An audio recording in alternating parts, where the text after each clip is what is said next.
Welcome to Section 3.1, Part 2. This is the 25th session of the ISACA CISA exam prep series. This part picks up where the last one left off.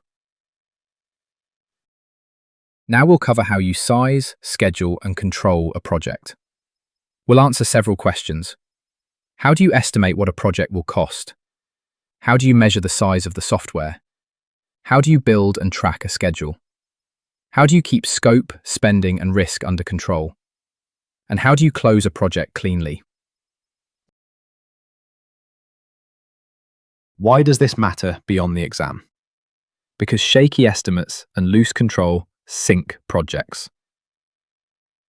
Imagine a bank building a new loan platform, lowball the effort, and the budget blows up mid-build. Ignore scope changes, and the deadline quietly slips. When you understand these mechanics, you can spot trouble early. You'll know which numbers to question and which controls to expect. How do you estimate what a project will cost? A development project is large and integrated, so estimating matters. There are 4 common approaches. Analogous estimating borrows numbers from past projects. It's the fastest, but the roughest. Parametric estimating uses statistics, like cost per hour or per unit. That's more accurate than a simple analogy. Bottom-up estimating prices every activity, then adds them up. Most accurate, but the slowest. Actual costs extrapolate from what the same system cost before.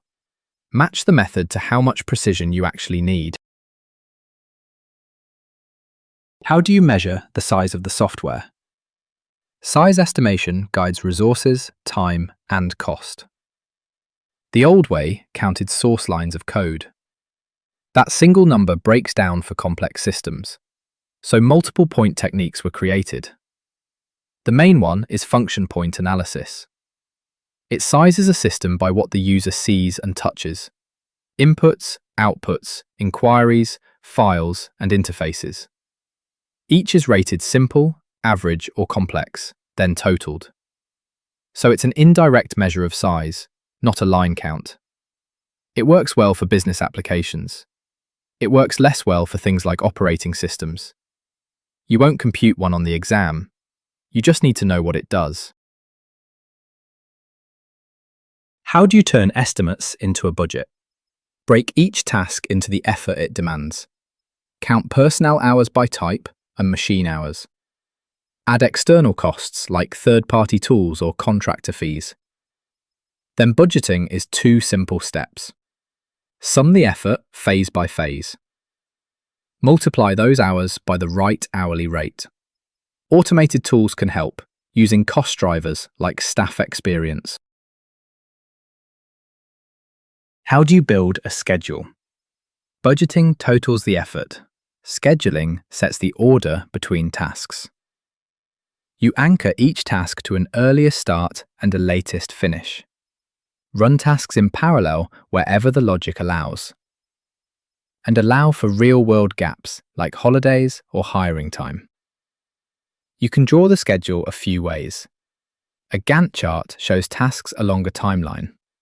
It reveals what overlaps and what must run in sequence. It also tracks milestones and progress against a baseline. Then there's the critical path. The critical path is the longest route through the project. It sets the shortest possible completion time. Tasks off that path have slack. Tasks on it have 0 slack, so any delay delays everything. These tools also help level resources, smoothing out peaks and valleys. What if the durations are uncertain? Then reach for the program evaluation and review technique. It takes 3 estimates for each task: optimistic, most likely, and pessimistic. It blends them into one weighted number.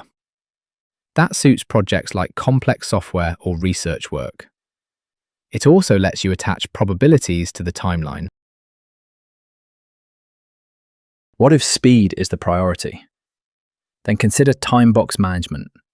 You fix a short window and fixed resources up front. Then you deliver the key features inside that box. It suits rapid, prototype-style development. Its big win is preventing cost overruns and slip dates, but you still keep a quality process in place. Here, system and acceptance testing often run together. So planning is done. What happens during execution? The team carries out the planned tasks. You start monitoring production and quality metrics, and you watch those metrics across your own team and any vendors. The key is oversight of the whole integrated effort, from requirements all the way to production operations.